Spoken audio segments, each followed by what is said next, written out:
Hello guys, welcome to my YouTube channel Prabhakar Insights. Guys, general knowledge की class में आपका स्वागत है और हम पढ़ रहे हैं अभी भारतीय अर्थव्यवस्था। और आज जो चैप्टर है वो स्टार्ट हो रहा है चैप्टर 2, भारत की राष्ट्रीय आय। गाइस, कंटिन्यू करते हैं हम। यहाँ पर फर्स्ट क्वेश्चन है, भारत की राष्ट्रीय आय में सर्वाधिक योगदान किसका है? तो भारत की राष्ट्रीय आय में सर्वाधिक योगदान जो है वह है विनिर्माण क्षेत्र का। भारत की राष्ट्रीय आय का प्रमुख स्रोत क्या है? तो भारत की राष्ट्रीय आय का जो प्रमुख स्रोत है वह है सेवा क्षेत्र।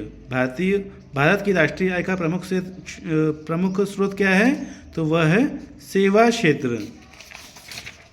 थर्ड नंबर है, योजना काल में राष्ट्रीय आय में किस क्षेत्र का योगदान घटा है? तो योजना काल में राष्ट्रीय आय में कृषि का योगदान घटा है। ठीक है गाइस, कृषि का योगदान घटा है किसमें? तो योजना काल में।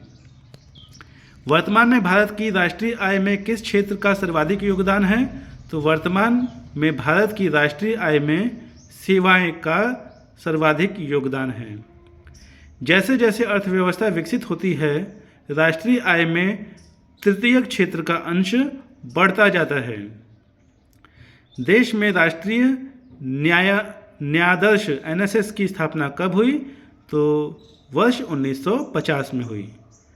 केंद्रीय सांख्यिकी संगठन सीएसओ की स्थापना कब हुई? तो केंद्रीय सांख्यिकी संगठन सीएसओ की स्थापना वर्ष 1951 में हुई। राष्ट्रीय आय क्या है? तो राष्ट्रीय आय है उत्पादन लागत पर निबल राष्ट्रीय उत्पाद। भारत की राष्ट्रीय आय अनुमानित होती है तो केंद्रीय सांख्यिकी संगठन द्वारा। निम्न में से किस राज्य की प्रति व्यक्ति आय सबसे अधिक है? तो गोवा राज्य की। भारत में चालू मूल्यों पर प्रति व्यक्ति न्यूनतम आय वाला राज्य है तो वह है बिहार। 1867 से 1868 में भारत में प्रति व्यक्ति आय 20 रुपये थी। यह सर्वप्रथम अभिनिश्चित किया किसने? तो दादा भाई नौरोजी ने। ड्रेन का सिद्धांत, द थ्योरी ऑफ ड्रेन, किसने प्रतिपादित किया? तो दादा भाई नौरोजी ने। भारत में राष्ट्रीय आय की गणना में किस विधि का प्रयोग किया जाता है? तो उत्पत्ति गणना विधि और आय विधि को। हिंदू वृद्धि दर किससे संबंधित है? तो हिंदू वृद्धि दर संबंधित है राष्ट्रीय आय से। 1949 में गठित राष्ट्रीय आय समिति के अध्यक्ष कौन थे? तो पीसी महालनोबिस। स्वतंत्रता पूर्व भारत की राष्ट्रीय आय के संबंध में किसने अनुमान लगाए थे? तो नौरोजी व शिवराज ने। स्वतंत्रता के पश्चात देश की राष्ट्रीय आय का अनुमान लगाने के लिए भारत ने राष्ट्रीय आय समिति की स्थापना कब की थी? तो 4 अगस्त 1949 को। गाइस, जिन भी स्टूडेंट्स के पिछले चैप्टर्स छूट गए हों तो वो प्लेलिस्ट में जाकर के अध्ययन करें। Indian constitution, Indian history, current affairs से रिलेटेड जितने भी क्वेश्चन आंसर हैं वो आपको प्लेलिस्ट में मिलेंगे गाइस। ठीक है गाइस, तो अब हम आ गए हैं 20 नंबर पर। 20वां नंबर है, स्वतंत्रता के बाद की समयावधि के लिए राष्ट्रीय आय अनुमानों को किस श्रृंखला के आधार के अंतर्गत रखा गया है? तो इनमें से सभी, जैसे कि परंपरागत श्रृंखला, पुनरीक्षित श्रृंखला और नवीन श्रृंखला। भारत में राष्ट्रीय आय की गणना किस आधार पर की जाती है?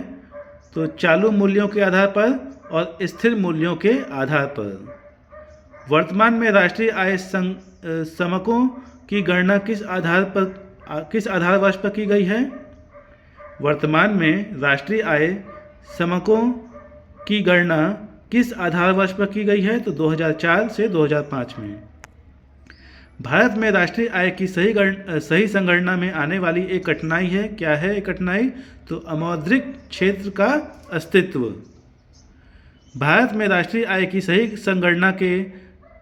संगणना में कौन सी समस्या सामने नहीं आती है? तो पर्याप्त एवं सही सांख्यिकी विधियों की कमी।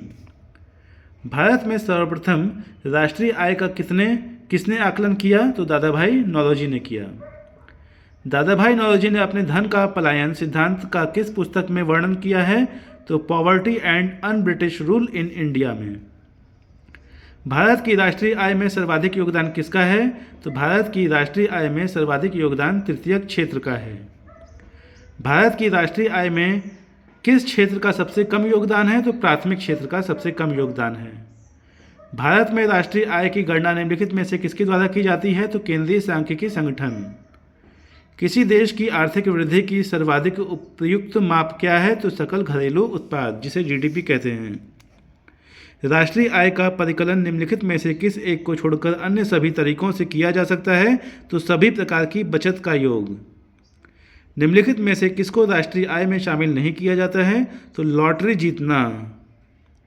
प्रति व्यक्ति आय निकालने के लिए राष्ट्रीय आय को भाग दिया जाता है, तो देश की कुल जनसंख्या से भाग दिया जाता है।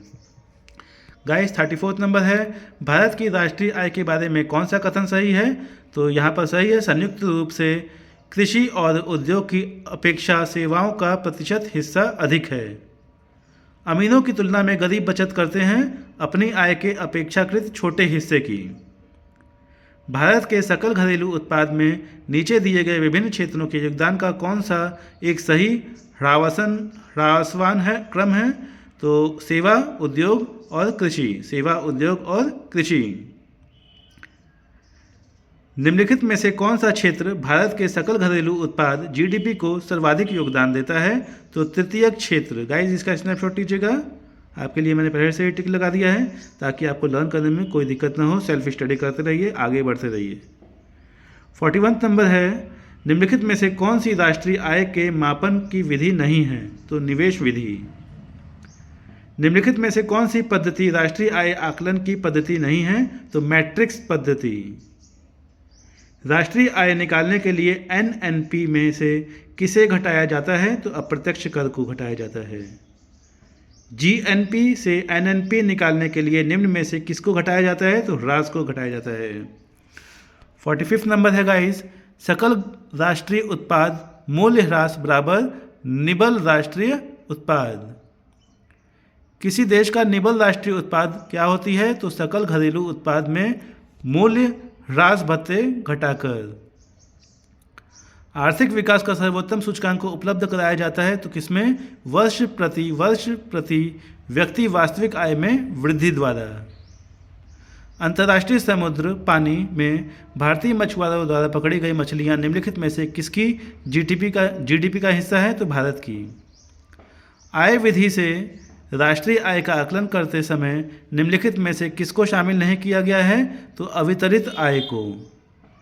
राष्ट्रीय आय अनुमान की गणना करते समय निम्न में से किसको ध्यान में रखना अपेक्षित होता है? तो निर्यात मूल्य को जोड़ा जाना और आयात मूल्य को घटाया जाना। सकल घरेलू उत्पाद इसका मुद्रा मूल्य है, किसका? एक वर्ष में उत्पादित सभी अंतिम वस्तुओं और सेवाओं का। किसी राष्ट्र की राष्ट्रीय आय क्या होती है? तो उत्पाद कार्यों का योगफल। व्यय विधि के माध्यम से जीएनपी की गणना में क्या शामिल नहीं किया जाता है? तो मूल्य ह्रास व्यय। निम्न में से किस क्षेत्र से भारत में सकल राष्ट्रीय उत्पाद जीडीपी का सबसे बड़ा भाग प्राप्त होता है? तो सेवा क्षेत्र का। गाइस वीडियो को लाइक कीजिएगा, चैनल को सब्सक्राइब कीजिएगा, बेल आइकन पर क्लिक कीजिएगा ताकि आपके पास समय से नोटिफिकेशन आए और आप ऐसे ही नॉलेज को कंज्यूम करते रहें। गाइस आखिरी में यही कहना चाहेंगे कि आप ऐसे ही कंटिन्यूटी बनाए रखिए, रोज़ कुछ न कुछ पढ़ते रहिए और सबसे ज़रूरी चीज़ गाइस कंसिस्टेंसी बनाए रखिए, रिपीट करते रहिए, रिवीजन करते रहिए ताकि जब आप एग्ज़ाम में बैठें तो आपको एग्ज़ाम को क्लियर करने में कोई भी दिक्कत ना हो। ओके गाइस, तो मिलते हैं गाइस हम नेक्स्ट वीडियो में। Thank you for watch this video.